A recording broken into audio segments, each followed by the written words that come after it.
우리가 신앙생활을 하다 보면 주위의 사람들로부터 비웃음을 당할 때가 있습니다. 불신자들뿐만 아니라 간혹 신앙이라는 사람들도 하나님 앞에 이렇게 바로 서려는 자들을 조롱하죠. 그럴 때 본능적으로 우리의 시선은 나를 비방하는 사람에게 향합니다.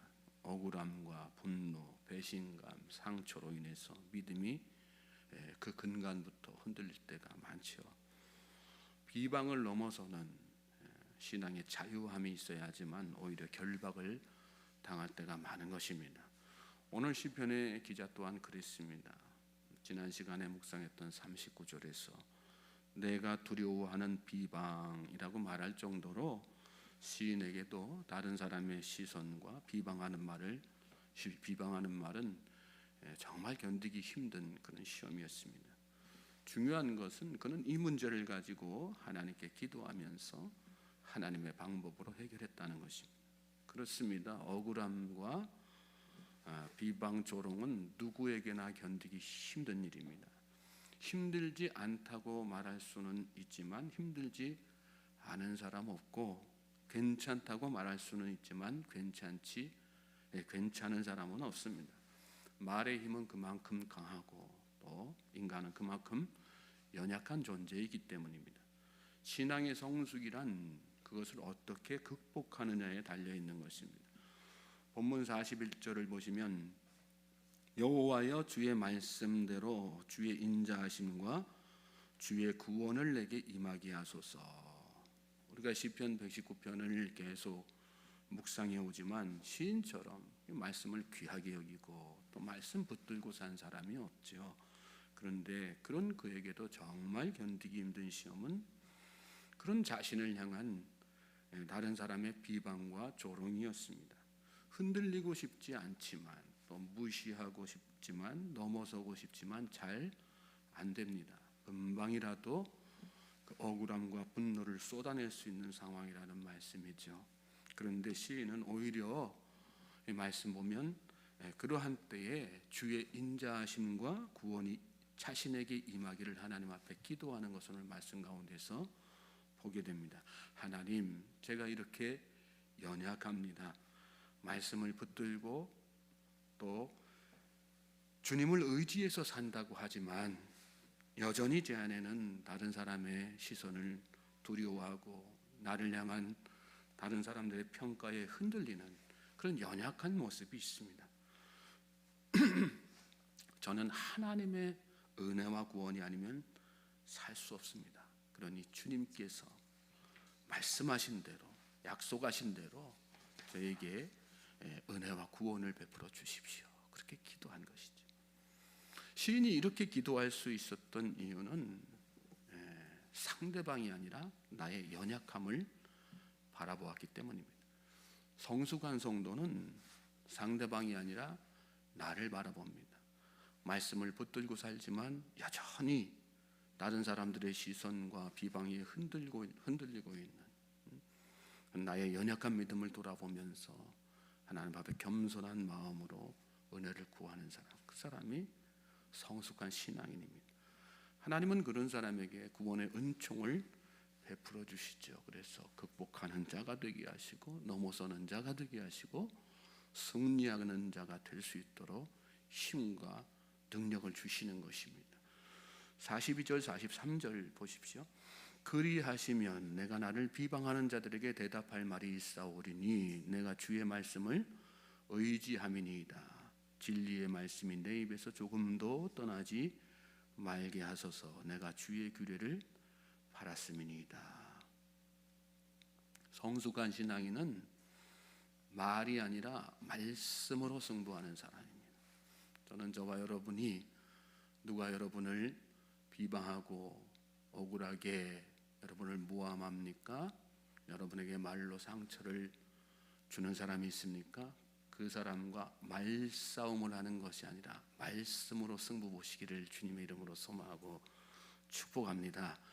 40일을 금식하신 예수님, 광야에서 사단의 시험을 이길 때 뭘로 하셨어요? 우리가 잘 알다시피 말씀으로 말씀으로 승부 보셨잖아요. 또 공생의 기간 동안에 예수님이 바리새인 서기관들로부터 얼마나 많은 비방, 비난, 모함을 당하셨어요. 그럴 때마다 예수님은 뭐 가지고 승부 보셨어요? 말씀으로 승부 보셨어요. 말씀이 검입니다. 믿습니까?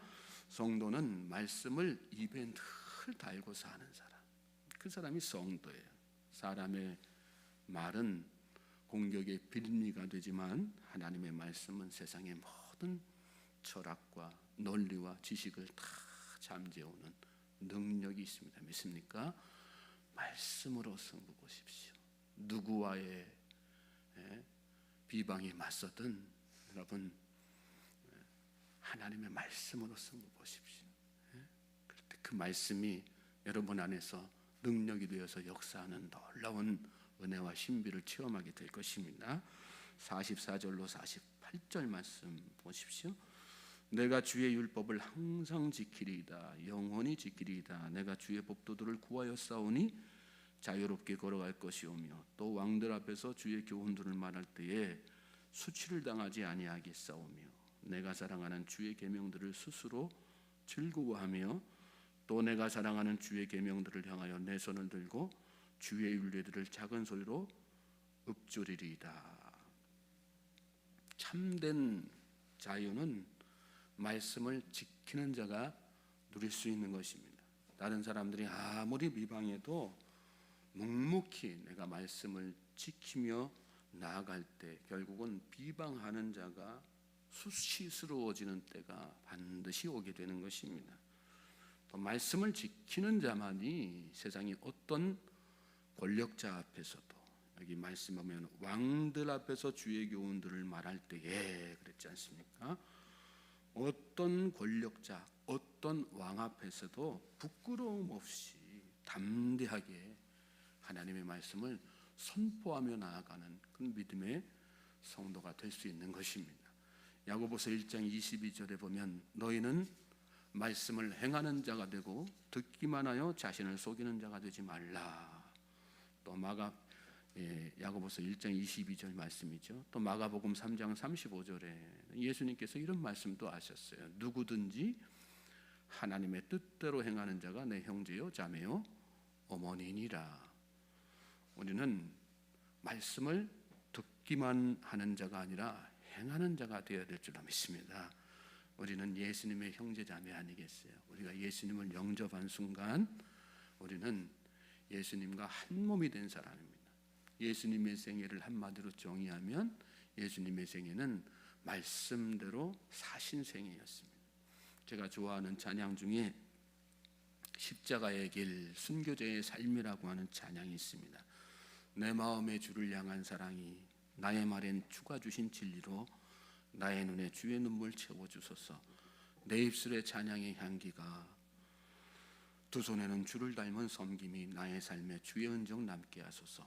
하나님의 사랑이 영원히 함께하리. 십자가의 길을 걷는 자에게, 순교자의 삶을 사는 이에게 조롱하는 소리와 세상 유혹 속에도 주의 순결한 신부가 되리라. 내 생명 주님께 드리리.